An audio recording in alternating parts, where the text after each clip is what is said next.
Esto es Por Cielo, Mar y Tierra, el podcast de Royal Courier.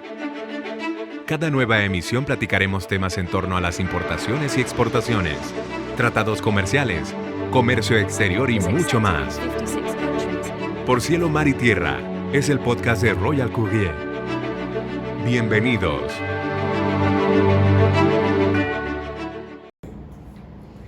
Hola a todos, bienvenidos de regreso. Yo soy Reina Lerma, esto es Por Cielo, Mar y Tierra de Royal Courier. Hoy para ustedes con la crisis del euro. ¿Qué pasa con esto? ¿Qué pasa con esto? Que estamos viviendo un momento histórico. Es el nivel más bajo de la moneda desde hace 20 años. O sea, 20 años. Creo que a las nuevas generaciones no les tocó ver ni el anterior. Pero sí, es una locura. O sea, es una locura entrar y ver el dólar más alto que el euro. Entonces así de, ¡guau! ¿Qué está pasando? Y bueno, aquí vamos a platicar un poquito de lo que está generando este efecto todo locochón y bueno, un poquito de las conclusiones que podemos sacar de ello, ¿no? Y bueno, tenemos que Europa está pasando por una recesión económica durísima, ¿no? Estamos hablando del tema de la guerra y de su posición. Se ve como hay, si bien la guerra es Rusia con Ucrania, teóricamente hablando, en tema político,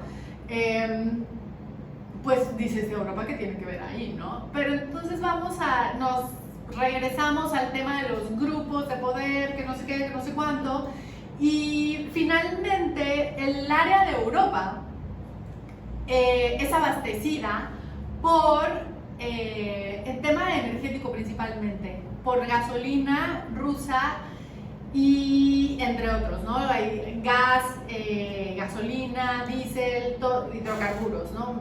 Prácticamente, principalmente. Entonces, ¿qué es lo que pasa? Se estalla la guerra entre ellos dos, tú no le puedes consumir a Rusia porque Rusia es el malo, Ucrania es el pobrecito que está ahí viendo cómo le hace. Los demás países opinan y toman una postura en torno a esta situación política que está habiendo y deciden, pues, a la hora de tomar una postura política, se afectan todos los tratados, ¿no? Deciden parar negociaciones y el tema acá es que la Unión Europea incluye varios países, o sea, estamos hablando de una cantidad interesante de países de diferentes realidades, pero en los que los grupos y las presiones externas los obligan a tomar una postura pues un tanto drástica, honestamente, porque si bien Europa consume prácticamente todo de Rusia en tema de hidrocarburos, pues está teniendo dificultad aceptando, ¿no? Y el hecho de decir, bueno, tú no le puedes consumir ya porque es el malo de la película. Entonces, a la hora de ser el malo de la película, te quedas sin negocio, teóricamente. Aunque Rusia, bueno, ya tiene súper planeado su siguiente movimiento y a él como ofertante no creo, tendríamos que seguirlo de cerquita, pero no creo que le afecte mucho, ¿no? Porque entonces ya se volteó y le ofreció a China, y China sabemos que es un mercado, o sea, impactante. Entonces no creo que sea tan difícil económicamente para Rusia como para Europa, que dependía de él, dependía de ellos, ¿no? Como proveedores principalmente. Entonces, ¿qué pasa? Estalla la guerra, la Unión Europea se ve obligada a tomar una decisión difícil, dura, en el tema de energéticos y caer naturalmente en crisis. Porque si bien el flujo del abastecimiento y los gasoductos que había entre estas dos, bueno, la Unión Europea y Rusia ya estaba como más que trazado y más que recorrido el tema, les facilitaba el consumo, ¿no? Todo fue hecho para facilitar el consumo y el hecho de que ellos entren que tomen alguna postura, unos países querían, otros no querían, unos decían no sobrevivo, porque aparte estamos hablando de que Europa tiene unos inviernos muy crudos y que sí o sí tiene que consumir, ¿no? Entonces, pues indiscutiblemente entra en una crisis energética la Unión Europea. ¿Qué es lo que pasa a partir de la crisis energética? Naturalmente, como es un bien básico, entonces se ve reflejado en el tema de inflación, ¿no? Bueno, si no consumo de Rusia, que ya estaba todo tan bien hecho en tema de infraestructura y demás, tengo que voltear y consumir de alguien más. Y eso es lo que hace, es que naturalmente pues los gasoductos y todo lo que venía de Rusia ya estaba muy bien trazado, es voltearte y ver un nuevo proveedor. Entonces, ¿qué pasa? Pues estoy buscando el proveedor y mientras tanto, obviamente, pues los precios de los servicios básicos, de los bienes, se pueden manejar como productos, ¿no? De los productos de gas natural, de petróleo, se vuelven pues más altos, porque obviamente hay que traerlos de otra parte y esa traída involucra un costo. Y sabemos que los costos con la pandemia se nos han disparado completamente en términos de logística, ¿no? Entonces ahí, ¿cómo nos vemos afectados? Se genera una inflación que va para el cielo. Adicional a eso, tenemos también el tema de, bueno, a la hora de haber una inflación muy alta, la respuesta del Banco Central Europeo es más lenta. ¿Qué estamos viviendo? Pues estamos viviendo todos en un entorno post-pandemia, ¿no? Entonces, el post-pandemia se empeora con el tema de la guerra, de las posturas que los países toman, y este tema de la guerra, si eres un país que depende de Rusia para el consumo de estos recursos energéticos, pues obviamente te pega, ¿no? Te pega en costos, genera inflación. El Banco Central Europeo, a la hora de tratar de enmendar el problema para que la inflación sea controlada y no se vaya al cielo, tiene que responder rápido y tiene que tomar medidas grandes. Pero el Banco Central Europeo, ¿qué hizo? Y tomó medidas, digamos, conservadoras. No quiso sobrecontrolar, porque al final del día ese sobrecontrol de todos estos efectos que está habiendo externos solo iban a generar una mayor inflación. ¿Qué fue lo que tenemos de contraparte, ¿no? De nuestra parte en Estados Unidos? Pues la Reserva Federal a la vez aumenta su tasa de intereses. Entonces Estados Unidos se ve como un país más atractivo de momento, dadas las circunstancias, para el tema de inversión extranjera, y la inversión se nos va a Estados Unidos. Entonces todos estos fue como un efecto cadenita que se genera a partir de un evento extraordinario como es la guerra. Podríamos verlo como extraordinario, pero también la historia nos dice que ya hemos pasado por este camino.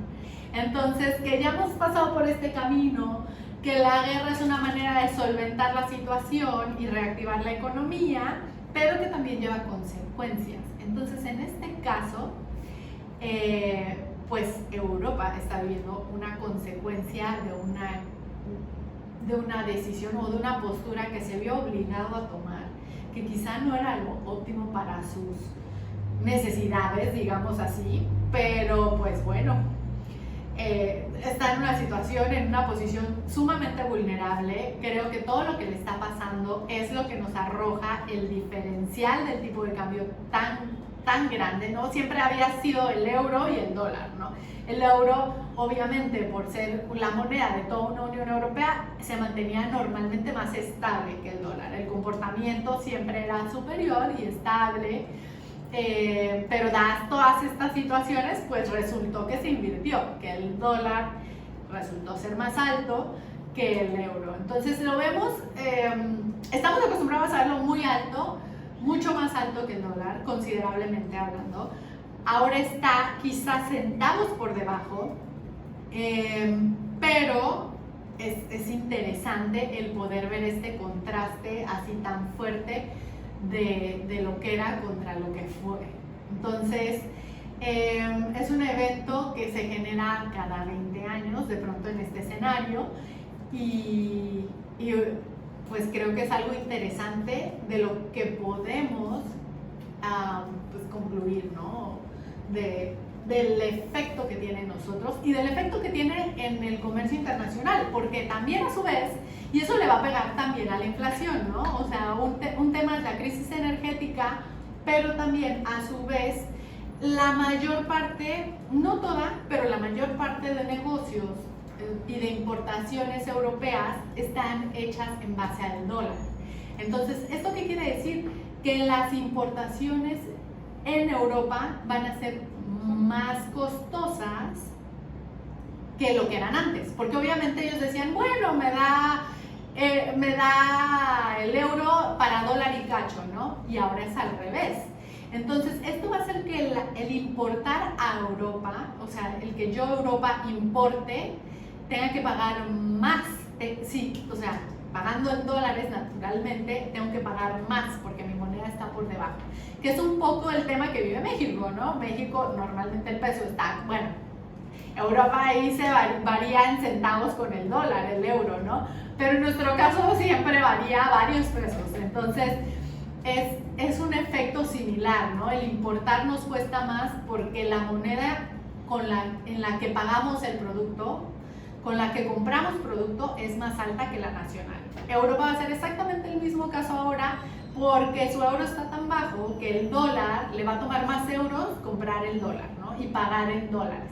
Entonces, lo que importe va a ser más caro y también pues va a ser afectado por el tema de inflación. Entonces, las importaciones del resto del mundo que estén valuadas en dólares a Europa, cualquiera de estos países que manejan el euro de la Unión Europea, que son todos básicamente, pero porque ya salió Reino Unido, que era el único que seguía manejando su libra, que por cierto, la libra sigue estando fuertísima. Entonces, hasta en eso sí les convino, o sea, separarse de alguna manera por el tema político, ¿no? Pero el tema de su moneda, el no haber dejado nunca la libra esterlina, efectivamente pues les sirve en estos casos, ¿no? Porque el euro sí, ves euro contra libra esterlina contra euro y sí la diferencia se hizo abismal. Entonces, pero volviendo al tema, Europa va a estar afectado por eso, por el tema de inflación, por el tema del encarecimiento de las importaciones y pues obviamente el costo de vida se va a elevar. Beneficios, o sea, pero Reina, ok, entiendo la postura de Europa. Ahora en México, en el resto del mundo, ¿cómo nos afecta esto? Bueno, tiene beneficios y tiene puntos buenos y malos. Tiene beneficios y no tan beneficios, ¿no? El beneficio es que podemos viajar a Europa por menos, porque está más, la moneda es más accesible. Aunque en Europa vamos a seguir gastando un poco más, no por la moneda, la apreciación o depreciación, no por la depreciación de la moneda o la apreciación del resto de las monedas. No es que el resto de las monedas se aprecien, es que el euro se deprecia, pero lo vuelve más accesible al resto del mundo. Sin embargo, una vez dentro de Europa, vas a gastar, yo calculo un poquito más de lo normal, no porque su euro sea más barato, sino porque las importaciones dentro del país van a ser más caras. Entonces, obviamente, eso afecta al precio de venta. Si yo importo más caro, pues tengo que vender más caro para que resulte un negocio, ¿no? Entonces, ese es el tema. Está como medio tricky allí, pero creo que pudiera ser en estos puntos de la historia en los que estamos hablando de este tema, creo que podría ser un buen momento para viajar. Uno, para viajar a este país, porque todavía la crisis no da lo que tiene que dar. O sea, estamos empezando, va para largo. Hay que ver cómo reaccionan los bancos, cómo reaccionan los países, si sí, si no, si perdonamos a Rusia o tal vez no. Entonces, estamos apenas iniciando un momento que va a llevar un buen rato. La última vez que se depreció el euro me parece que duró 2 años. Entonces, podemos hacer esto. El resto del mundo podemos viajar a Europa de manera un poco más accesible. Creo que ahora es momento porque la inflación no les está empezando, pero no ha llegado a su punto más crítico. Entonces, ¿esto qué quiere decir? Que todavía se vuelve accesible. está el euro más bajo y entonces pues podemos comprar más euros y con eso como mediar la situación. Entonces, padre para viajes y excelente para el pago de mercancía en euros. Si tú tienes proveedores europeos y vas a importar de ellos, yo creo que es excelente momento para que saques pago a tus proveedores, porque obviamente vamos a aprovechar este tipo de cambio para tener una ganancia cambiaria y mejorar pues el costo del producto. Entonces también tiene esos beneficios que podemos aprovechar. En el punto cumbre de la crisis quizá no va a ser posible porque obviamente los productores europeos irán subiendo sus precios, pero de momento yo creo que es una excelente opción aprovechar esa situación. Eso es todo por hoy y los invito a que nos acompañen y nos sigan en todas nuestras redes sociales. Estamos por todos lados, Facebook, Insta, tenemos ya TikTok incluso.